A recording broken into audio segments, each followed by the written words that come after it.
In the rolling hills of a forgotten valley, where wild grasses whispered secrets to the wind, an elderly couple trudged upward along a narrow path.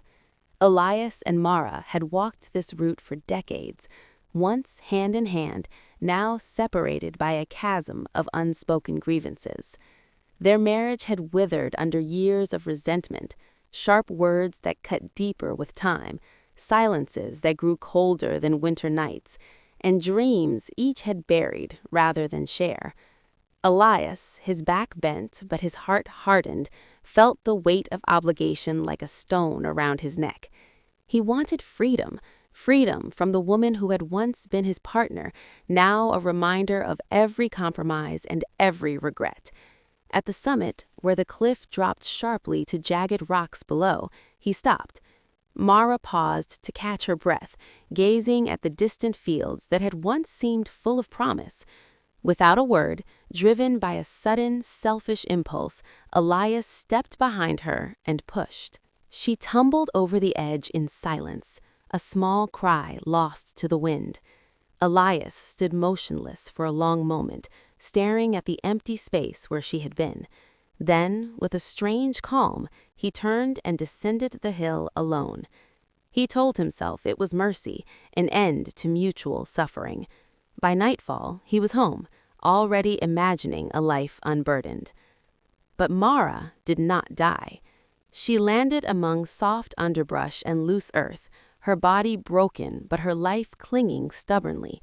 Pain roared through her as she lay there, staring at the sky turning violet. Hours passed, or perhaps days, until her eyes fluttered open again. Beside her, growing improbably from the cracked stone, was a single flower unlike any she had ever seen. Its petals shimmered with an inner light, soft blues and silvers pulsing gently like a heartbeat. In her delirium, weak and feverish, she reached for it, plucked it, and ate its glowing heart. A deep velvet sleep claimed her. A young man named Rowan came riding along the valley trail on a sturdy gray horse. He was kind-eyed with a gentle laugh and hands calloused from honest work. When he saw the beautiful stranger sitting dazed among the wildflowers, he dismounted at once. "Are you lost?" he asked softly, offering his hand. Mara, now renewed, hesitated, then accepted. She told him little of her past, only that she had fallen far and been given a chance to rise again. Rowan took her to his small cottage nestled in the trees. There, over shared meals and quiet evenings, something fragile and true began to grow between them. He respected her silences, listened to her stories, and saw her not as a prize or a possession, but as a person deserving of care. In time, love followed, simple, steady, and deep.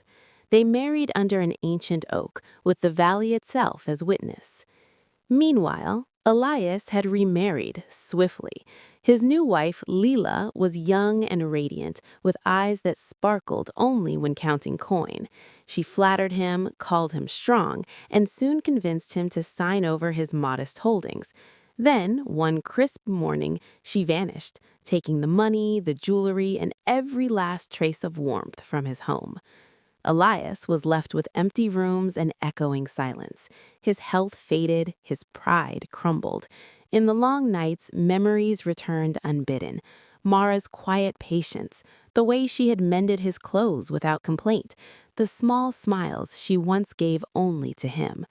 He realized, too late, what he had destroyed. Not just a wife, but the only person who had ever truly valued him for who he was, not what he owned. He wandered the hills sometimes, searching for a sign of her, whispering apologies to the wind. But Mara was gone from that life. She had bloomed anew, rooted in respect and kindness, far beyond the reach of regret. And so the valley kept its secrets.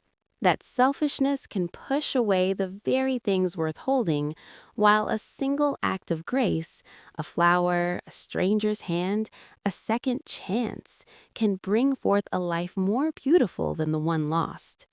Regret may come, but happiness waits for those brave enough to receive it.